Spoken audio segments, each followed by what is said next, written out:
Lá fora tem mais novidade, viu? Porque, olha, lá em El Salvador, o presidente Nayib Bukele se declarou vencedor das eleições. A questão é que o resultado ainda não saiu. A gente tem apenas 31% dos votos já computados e com um detalhe. Lá a Justiça Eleitoral de El Salvador interrompeu a contagem de votos por algum problema técnico e todas as juntas eleitorais devem mandar agora de maneira manual os votos que foram feitos nessas eleições de ontem lá em El Salvador. Felipe Monteiro, como é que fica essa situação? O presidente se declarou eleito com base na pesquisa boca de urna. Não, é um absurdo, né? É um absurdo você ver total desrespeito do Bukele com a justiça de El Salvador, não é? O resultado tem que ser declarado e você tem que se autodeclarar vencedor depois que os meios oficiais finalizam as eleições e declaram você vencedor. E o que a gente vê, por exemplo, no presidente do El Salvador é esse, como se diz, esse anseio, esse espírito, né, autoritário, não é? Que ele está sendo imbuído, né? Que ele faz essa declaração sem ter a finalização da contagem dos votos, né? E o que acontece em El Salvador, isso que é um ponto importante, né? Apesar das pessoas no Brasil acharem que El Salvador é um modelo de combate à questão da segurança pública, ali é um antimodelo, né? O que El Salvador está passando é uma ditadura institucional. O Bukele, ele declarou estado de sítio há mais de 2 anos. Faz 2 anos que pessoas podem ser presas em El Salvador sem direito a advogado, sem direito a devido processo legal, não é? E esse tipo de instrumento e esse tipo de medida de combate à violência pública, eu não quero para o meu país. Então eu vejo, por exemplo, o que acontece em El Salvador como um modelo que nós temos que nos afastar mesmo. Ali é um absurdo. É um modelo que deu certo. Delegado Palumbo, ele se declarou vencedor com base na pesquisa de boca de urna, com base também na aprovação do seu governo, justamente porque a pauta dele, como já disse o PP, é a coisa da segurança pública. Você acha que isso é uma tendência mundial? Segurança pública vai começar a impactar o resultado de eleição? Com certeza. Ninguém aguenta mais tanta criminalidade. E o PP está nervoso por quê? Porque ele resolveu o problema da criminalidade no país dele. Ele resolveu. Ele está ar-condicionado também, viu, Palumbo? Ele resolveu. Mas ele ouviu especialistas reais. Olha só. Ele ouviu especialistas reais. Olha só a incongruência. Ele ouviu especialistas reais. O Bukele é da família mais rica de El Salvador. Depois eu falo. Ou seja, especialista de ar-condicionado, que o Palumbo está elogiando aqui. Posso falar? Talvez a solução, Palumbo, não seja ouvir o pessoal da ponta, seja ouvir o pessoal do ar-condicionado mesmo. Posso falar? Vai lá, delegado Palumbo. Posso falar? Pode falar. O senhor deixa eu falar? Então tá bom. Ele resolveu o problema e você está nervoso porque ele resolveu o problema. Parece que vocês não querem a solução dos problemas. Ele resolveu. Ele construiu um presídio lá gigante. Nossa, que legal construir presídio. É o maior presídio. Você queria o quê, então? Que colocasse uma tornozeleira e deixasse o cara na rua para ele roubar? Inclusive roubar pessoas como você. Você queria isso, então? Olha que legal, Você queria isso? Poxa, parabéns. Não, o bom mesmo, segundo você, é colocar a tornozeleira e deixar na rua, deixar roubando, humanizar, romantizar o crime. O quê? Pra você é bom isso. Não, é o que você tá falando. Ele resolveu o problema e você tá achando ruim. Eu não me conformo com isso. Ele resolveu o problema do país dele. Você acha a favor de resolver o problema dessa forma, Palumbo? Não, eu acho. Tem advogado? Acho. Prendeu o cara na rua sem advogado? Não, pera um pouquinho. Quem falou que acontece isso? Tá no decreto. Ah, para, meu. Para, meu. A situação é de calamidade.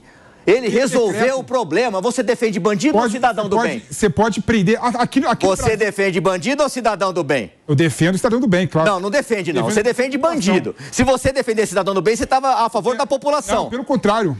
Você é a favor do cidadão do bem? Eu estou tentando aqui fazer um debate em que um não atropele o outro, mas você é tão ditador que você me atropela toda hora. Eu te atropelo toda hora? Você me atropela. Amanhã eu vou trazer uma chupeta para você. Mano Ferreira, bota a bola no chão aí. Por que a direita pegou gosto agora pelo Bukele? Porque os índices oficiais de violência em El Salvador diminuíram. A questão é qual o grau de confiabilidade desses índices oficiais, dado que essas medidas foram tomadas com suspensão do império da lei. Quem diz isso são as mesmas entidades internacionais que fiscalizam, por exemplo, a ditadura venezuelana e atestam os crimes cometidos pelo Estado venezuelano, pelo ditador Nicolás Maduro contra a sua população. Então, se essas entidades têm credibilidade para falar sobre as violações de direitos humanos na Venezuela, em Cuba, em todas as ditaduras de esquerda, não há por que ignorar os relatórios internacionais que falam das violações de direitos humanos e do devido processo legal em El Salvador. Portanto, não estamos diante de um modelo confiável de enfrentamento da violência. Estamos diante de um projeto autoritário que atropela o império da lei em nome do interesse de um político que, inclusive, para agora tentar ser reeleito, ignorando, inclusive, a justiça eleitoral, ele fez um puxadinho jurídico atropelando o Supremo Tribunal Federal de El Salvador, o que é uma medida típica de autoritários, ditadores, como foi feito na própria Venezuela. Essa coisa de aposentar ministros do Supremo para poder indicar e ter maioria é um expediente comum de políticos autoritários e populistas que desejam usar os instrumentos da democracia para atacar e corroer a própria democracia. Isso é um fenômeno muito comum no século XXI e que precisa ter a vigilância de todos aqueles que defendem a liberdade individual nos seus países. Porque quando o Estado se agiganta e não tem limites, a maior vítima é a liberdade individual do cidadão. Ô, Júlia Lucy, a população parece que gostou do Bukele lá, segundo esses índices todos aí, a aprovação, a pesquisa boca de urna das eleições, que ele já usou para se declarar reeleito, mas tem essas críticas todas aí são muito presentes também, né? Lá, por exemplo, não tinha reeleição e ele implementou a reeleição sem passar pelo Congresso.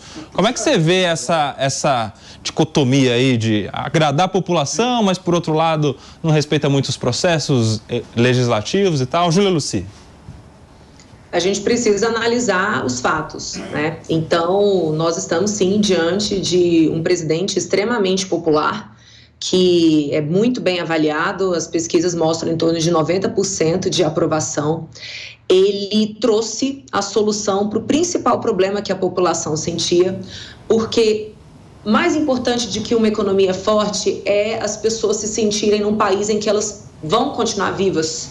E El Salvador era um dos países mais violentos do mundo. Na realidade, em termos proporcionais, era o que mais tinha homicídios, né, per capita. El Salvador é um país muito pequeno, ele tem em torno de 6 milhões de habitantes e hoje em torno de 10% da população de El Salvador está presa, né?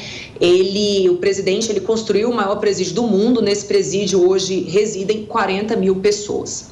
E aí a grande questão é que a eleição foi feita fora do que aquilo que a Constituição estabelecia. Em El Salvador não existe a previsão de reeleição, o mandato é de 5 anos e ele precisou sim fazer uma articulação que envolveu Congresso e Judiciário para conseguir trazer uma abertura jurídica para essa reeleição.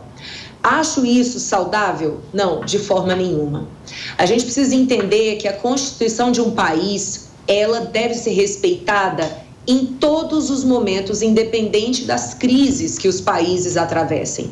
Porque se a gente flexibilizar a Constituição em virtude das circunstâncias, a gente perde a força que aquele documento traz. E aquele documento tem que ser forte para exatamente salvaguardar os indivíduos perante a força enorme e descomunal que o Estado tem perante os indivíduos. Então, e sinceramente, eu até me questiono, se ele é tão popular assim, e ao que me parece é mesmo, por que não trabalhar a alteração na Constituição para que a Constituição autorize a reeleição, para que o processo seja feito totalmente dentro da lei?